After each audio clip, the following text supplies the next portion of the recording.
Hey, whoa, we are back. This is my part 2 of my Amazing Spider-Man haul, or collection. We left off at 400, and then we're going to jump into 401 and further. See how far we can get.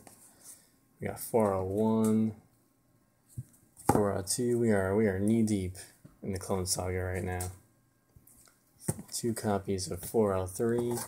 One's from my original collection, the other one I found for I gotten a lot online for pretty cheap.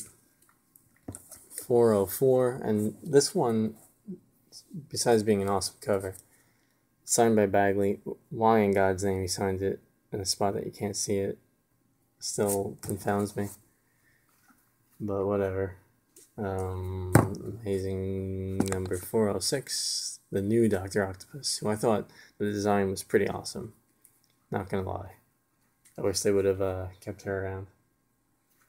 407, the return. 408. You know, that snow is actually pretty fitting for what we're going through here in New England right now. That's about how I feel.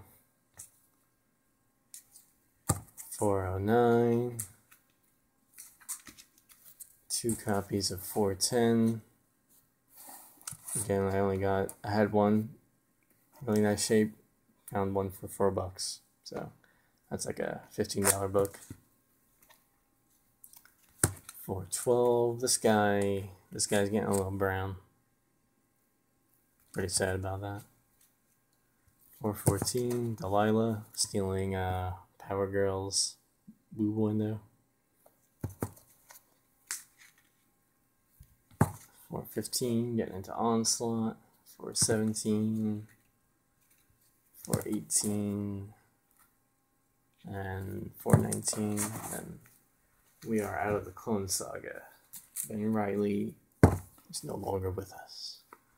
420, 422, 424, 425. 2 copies of 426, because I forgot that I had one already. 427, the return of Dr. Octopus after getting killed by Kane. 428, 429, 430, 431. Got these both for $1 at the flea market. Really happy about that. 432, 433, and this is 434, but the variant cover. 435, 436, 437, some crazy purple guy.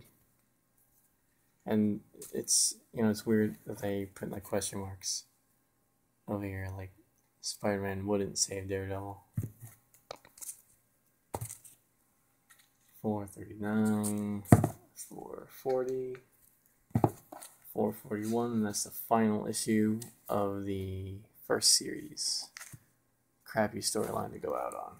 If you've ever read it, it's pretty shitty. Number 1, into the John Byrne era. Probably one of the worst eras of Spider-Man. Not the worst storyline, though. We will get to that in this video. And it's not the one you think. Amazing. Oops. Almost knocked down the phone. Amazing 2. The variant. For some reason in the late 90s, early 2000s, they like to do this. Marvel liked to do this thing where they had 2 covers for the second issue.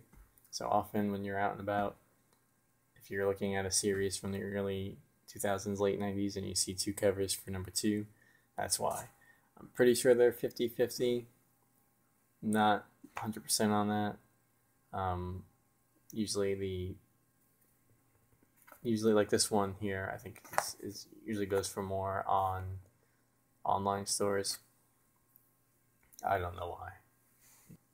Number 5, the awful, awful Spider-Woman costume. Hey, let's just make Spider-Man without the webs and a ponytail. Number 8. Number 9. Number 13, the supposed death of MJ. Awful storyline.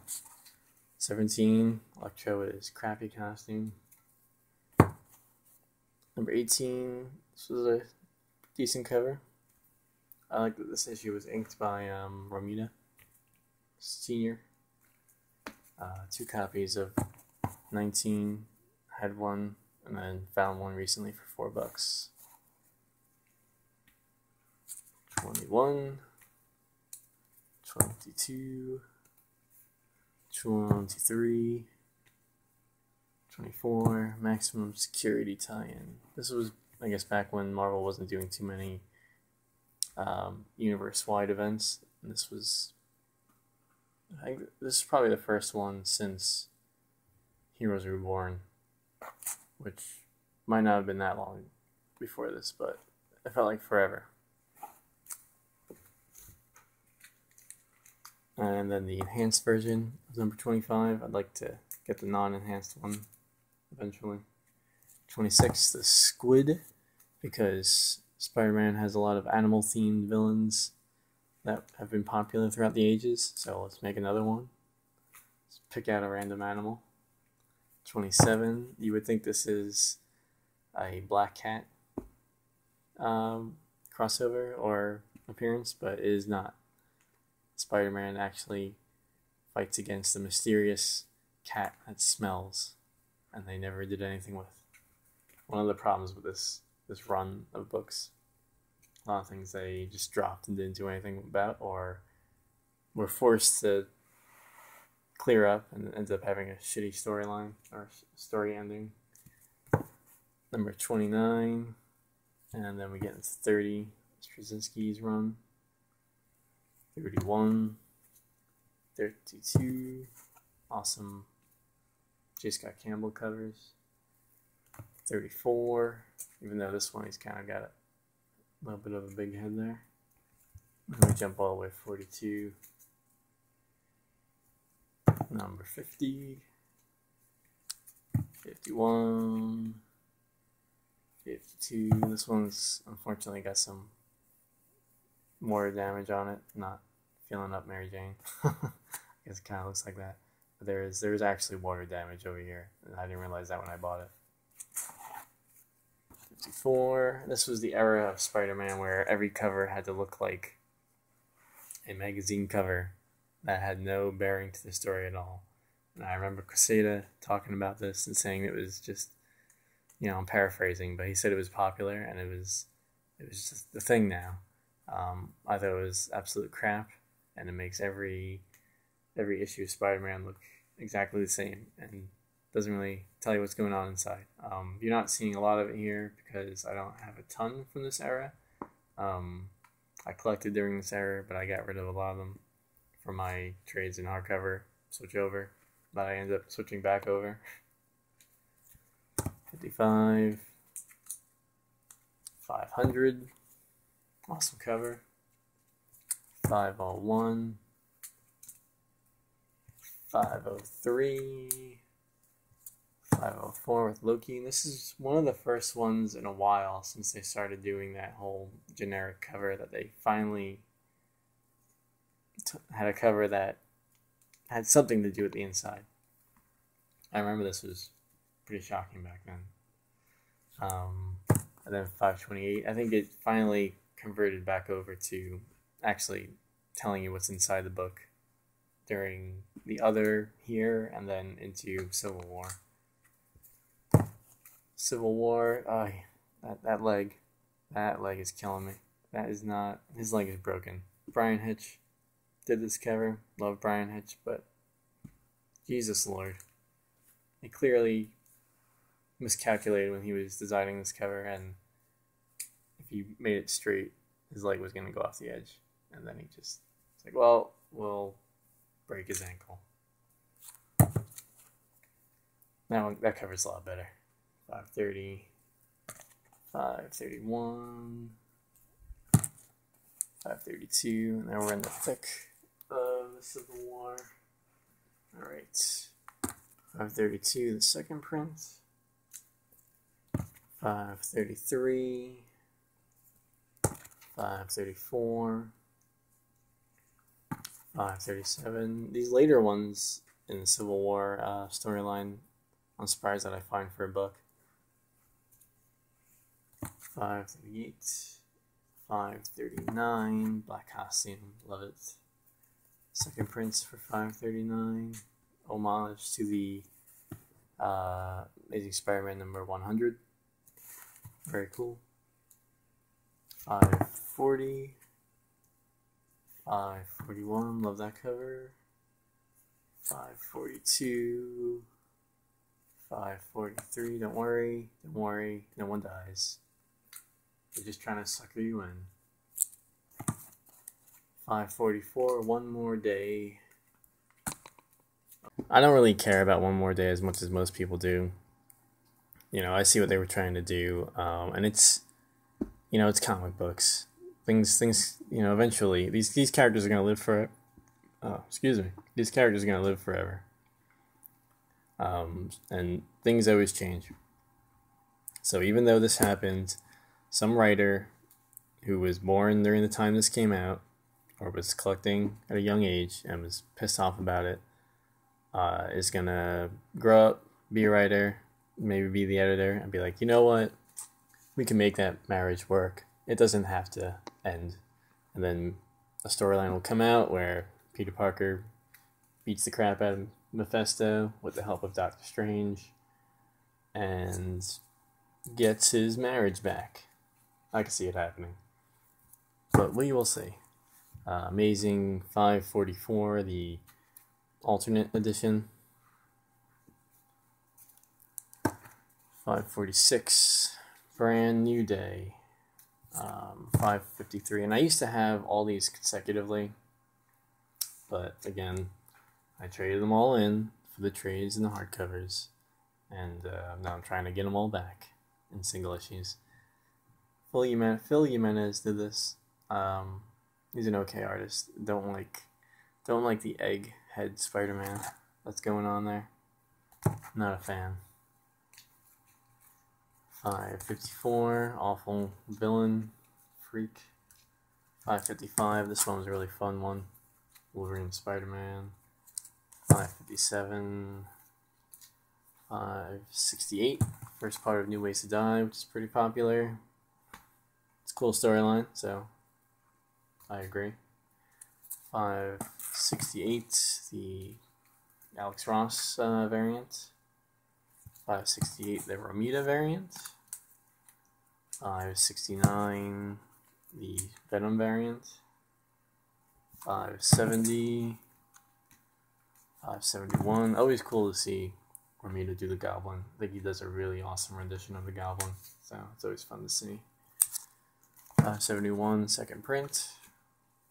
572, and 573.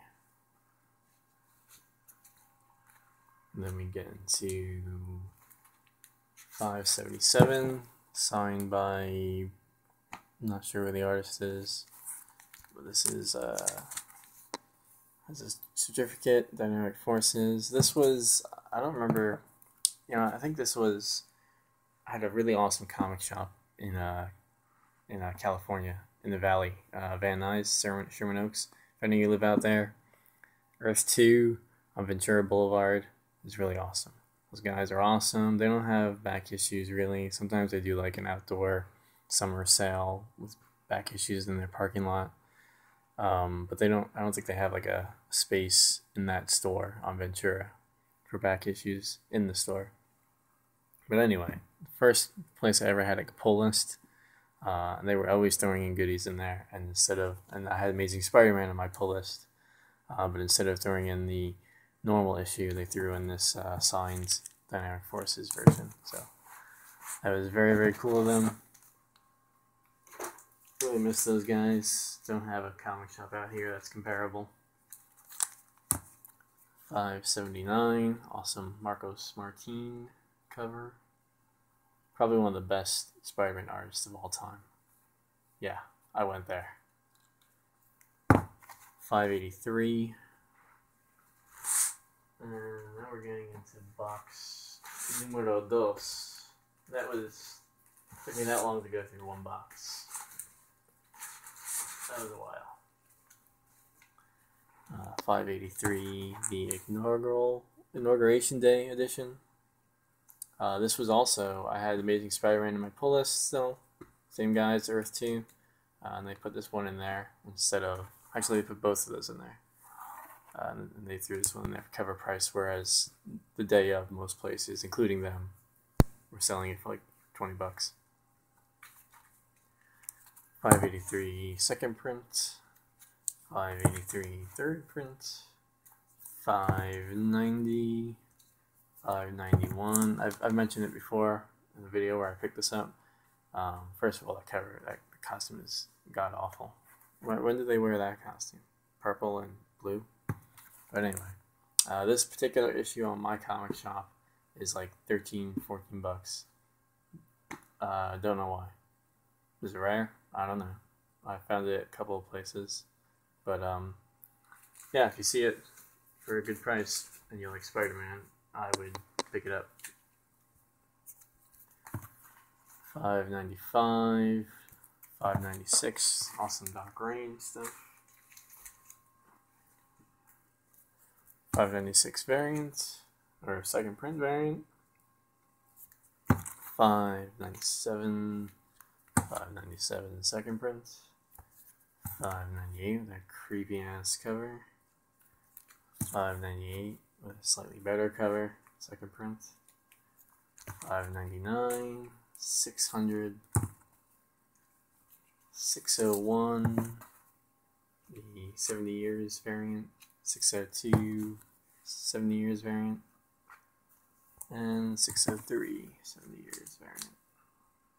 $608. This one was awesome because it kind of reintroduced Ben Reilly through flashbacks where he hadn't been seen in quite some time before this one. $608, the other 70 years variant. $609, $610, Kane. This series, this storyline was really awesome. $608 to $610.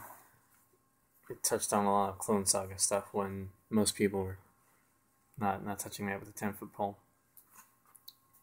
$611. $637.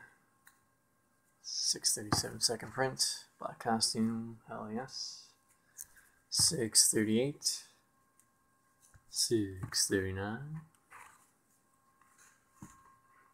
$642. $643. The Superhero Squad variant. $648. $648. $650. This is part of Big Time. First appearance of that stealth costume. They did a lot of new costumes during this run, which was pretty cool for me. $654. .1. Don't forget the .1. This is $656. $658. $658 second print. $662. $673. $674. $683. And then there's $692.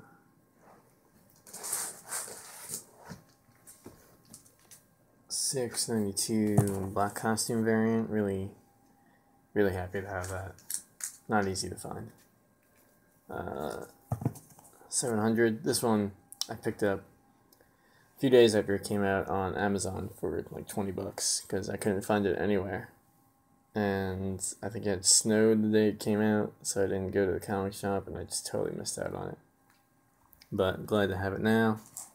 Also glad to know that the price is still hovering around 20 bucks, so I didn't like stupidly overpay. Then we got 700.3 variant, 700.4 variant. And then we get into the new series. Amazing Spider-Man numero 1. Numero uno.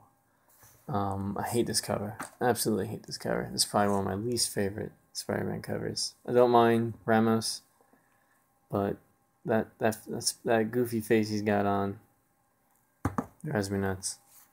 I got that for $1. Otherwise, I wouldn't have bought it. The Scotty Young variant, the J. Scott Campbell variant, the Midtown Comics variant, the Newberry Comics variant, and the alternate Newberry Comics variant. Some people call these sketch variants. I disagree. I don't think it's a sketch at all. It's an inked variant, a black and white variant, if you will. But a sketch, I don't consider a sketch to have ink on it, or to be inked. If it's going to be called a sketch, to me, it better just be pencils. But that's just my opinion. And then we get, and this, even though these are local in variants, like these are from a local shop in Boston, these are not, I wouldn't say these are rare. You could still find at least a colored version on the shelf today, although maybe not today. Last week when I went, they had a couple of copies still, so I guess they ordered a little too much. Amazing Spider-Man 1.1, numero dos, number 3, number 4. Voice is cracking. Yeah, Original Sin. Whatever. Wasn't a big fan of Original Sin, nor was I really a big fan of Spider-Man's Partner. Can't get my comics to stand up. Number 5, number 6, number 7 variant. Don't have the regular edition of that. And then another number 7 variant. And that's only because the day that I went to go pick these up, or pick up new comics, they had these 2 variants for cover price. So I didn't want to get 3 copies, even though I currently have 3 copies of number 7. And this is the other copy, the toy version, which is a really awesome idea. I guess somebody was looking at the Lego variants and going, hey, wait a minute, what would be cool? Which totally makes sense to me. Number 8, good to see Spider-Girl. Number 9, the cartoon variants. Number 9, the Scotty Young variant, really awesome looking variant too. Number 9, the Groot variant, or Rocket and Groot variant. Number 9, the Comic Exposure variant. I only got that because it's got Miss Spider-Gwen hanging out over there. Number 10 variant. Number 11 variant. Number 12. Hey, no 12 variant. 13 variant. We are winding down here, folks. Getting towards the end. We are in the annuals. Number 16. Number 20. This used to be a pretty hot book. For some reason, Iron Man 2020 was hot during the 90s. Don't remember why, but this was a hot book. 21, the Spider-Man costume. 21, the tuxedo.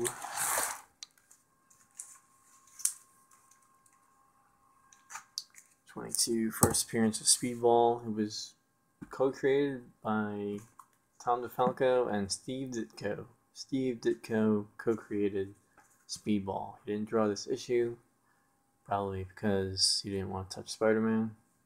But he did draw the Speedball series in the 80s. So I think Speedball's a crappy character, but that's still a cool thing I didn't know about till recently. 23, 24, 25, first solo Venom story. 27, unbagged.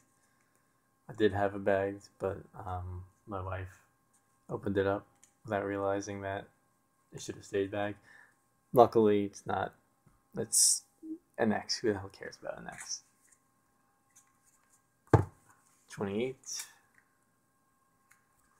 96, 2001. The friggin' awful cover. Awful cover. This was the cover of the Spider-Man PlayStation and N64 game that came out a few months before this, and then they stuck it on here. Just, I don't like when they reuse art like that. 36.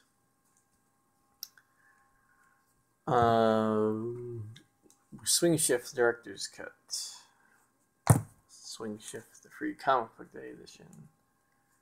Another free comic book day. Little collection of some of the Civil War Prelude books. But it's not a trade paperback. It's just 3 issues in a giant size kind of book. Parallel Lives, the comic book reprint mini version. And if you notice the image jumping around a bit, it's because I keep knocking the phone over and having to edit it out. Pain in the butt. Then we get Amazing Spider-Man Back in Quack. I just like that cover. Just like the cover. That's the only reason I picked that up. I'm not a Howard the Duck fan. And last, the Ashcan edition of Amazing Spider-Man. That is the end of my large and in charge Amazing Spider-Man collection. There's a lot of gaps in it. Trying to get from 200 to 700 with no breaks. Working on it. I would like to get also some Silver Age books. Working on that. Next convention is probably going to be a good haul, but that's not coming up until April, I think. April. Yeah, I have too many Spider-Man books, but it's a cool guy, gotta admit. And I was talking about my least favorite storyline. When I say I'm collecting from 200 to 700, I am leaving out one storyline in particular. Sins Past. If you know about Sins Past, that is the storyline during Straczynski's run where it was revealed. I'm going to put quotes on it. Revealed, because I hope they retcon that. That Gwen Stacy and Norman Osborn slept with each other and had 2 kids. Awful storyline. I'm a big fan of making your own continuity, and what you like is continuity. Don't read what you don't like, and I am not touching that. There will forever be a gap in my collection. But anyway, thanks for watching, guys. Hope that wasn't too long, but I should have a haul coming up in the next 2 or 3 weeks. I have some eBay stuff coming in that I'm going to try to let collect until I have a few 10 or so to show off. Anyway, thanks for watching, guys, and I'll talk to you all later.